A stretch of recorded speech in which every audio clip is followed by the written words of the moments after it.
Bonjour, bonjour à toutes et à tous, bienvenue sur Comics Party et bienvenue au cinéma Pathé d'Orléans pour aller voir ce film que vous voyez juste là, Venom. On l'attend, on va voir ce que ça vaut et tout de suite après la critique.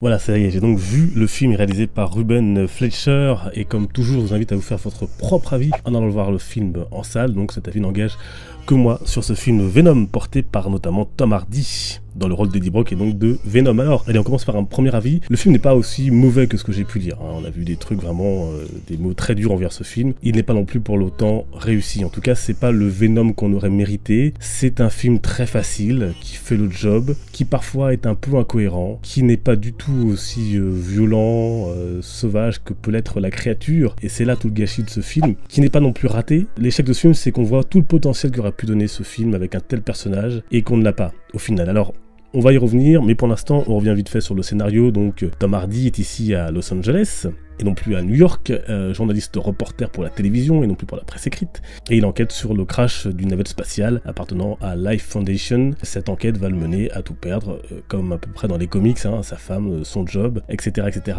Et puis, à la suite de cela, il va rentrer en contact avec le fameux symbiote. Je vous laisserai découvrir tout ça dans le film. Commençons par Tom Hardy en Eddie Brock. Il fait le job, hein, c'est un très bon acteur, Tom Hardy. C'est pas son meilleur rôle non plus, parce qu'on a un côté un peu badass, en même temps un peu loser au final sur ce rôle d'Eddie Brock. Donc on sait pas trop sur quel pied danser, c'est un peu le cas sur tout le film. C'est-à-dire qu'à un moment on nous propose ça, et puis on nous propose quelque chose de radicalement différent après. Et lorsqu'il incarne donc Eddie Brock et Venom, là aussi, venons-en donc à la relation entre les deux, c'est très très très comique. Ils ont mis beaucoup d'humour. Pourquoi pas? C'est un parti pris, c'est un pari, dans le sens où le film n'est pas violent. Eh bien, ils se sont dit, sans doute, pourquoi pas mettre une relation plutôt comique entre les deux, ça convient bien au ton du film. Alors certaines fois ça marche très très bien, hein, la relation entre Eddie et Venom, et d'autres fois c'est un peu trop poussé, un peu trop comique. On a vraiment l'impression des fois, moi j'ai eu l'impression de revoir The Mask, avec la dualité entre Jim Carrey et donc The Mask. Et donc là, même si The Mask c'était très bon, on se dit que The Mask, Venom, normalement, ne devrait pas avoir la même appréciation. Et donc c'est un peu ça pendant tout le film. Le scénario est très très facile, très basique, très simple. Il y a vraiment très peu de surprises, on voit tout de suite tout ce qui va arriver, hein.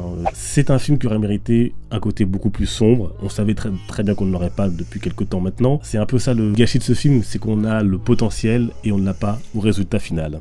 La bête, la créature en elle-même est plutôt visuellement réussie. Alors ce qui est gâché par moments, c'est que le film est très sombre, ça se passe souvent de nuit. Et donc on la voit pas très très bien. Alors elle est plutôt imposante, avec une grosse bouche, des gros yeux comme on l'attendait. Plutôt réussie je trouve, mieux que dans Spider-Man 3 de Sam Raimi où des fois la bête prenait vraiment une apparence très humaine. Là c'est plutôt imposant et donc ça en jette plutôt. Et donc les scènes d'action, il y a des très belles scènes d'action, il y a vraiment des moments très très beaux à voir avec le symbiote. Et puis des fois c'est une bouillie visuelle, c'est-à-dire qu'on ne voit strictement rien de ce qui se passe, on ne comprend pas certaines actions. Les méchants sont plutôt caricaturaux, hein. Le méchant de la grosse compagnie qui a des ambitions plus grosses que lui, etc. C'est du déjà vu. Mais ça le fait quand même, c'est ça le problème, c'est que le film le fait globalement bien, c'est-à-dire que le film n'est pas nul, il fait le job sans plus, et dans un film Venom, on attendrait ce petit plus justement, que ce soit du côté de la violence, que ce soit du côté du scénario, puisque on a là un symbiote, on a là quelque chose qui pourrait amener un scénario beaucoup plus complexe et beaucoup plus intéressant, et c'est ce qu'on n'a pas au final. Les seconds rôles, c'est un peu caricatural, un peu surjoué. En plus, on le sait déjà, il n'y a pas Spider-Man, très peu de références, voire aucune à l'univers de Marvel. Il y a même une référence plutôt à l'univers de DC Comics avec la Kryptonite. Donc, allez le voir, allez vous faire votre avis. Je pense qu'il faut que je le voie une deuxième fois pour moi me faire un avis définitif sur le film. Je suis mitigé parce qu'il y a de bonnes choses. Je veux pas dire que le film est mauvais, mais c'est pas non plus si mauvais que ce que j'ai pu lire. J'ai vu que c'était aussi mauvais que Catwoman ou que le dernier 4 Fantastique. Non, en tout cas, c'est mon avis. Après, je vous engage vous à vous faire le vôtre. On a Stan Lee bien sûr en ce caméo, il y a une scène post-générique restée, elle promet quelque chose de très intéressant pour la suite, puisque le film apparemment a très bien démarré, donc on aura potentiellement une suite à suivre comment le film se comporte au box-office. Cela dit, ce qu'on nous introduit est un peu surjoué, en tout cas je vous laisserai découvrir ça.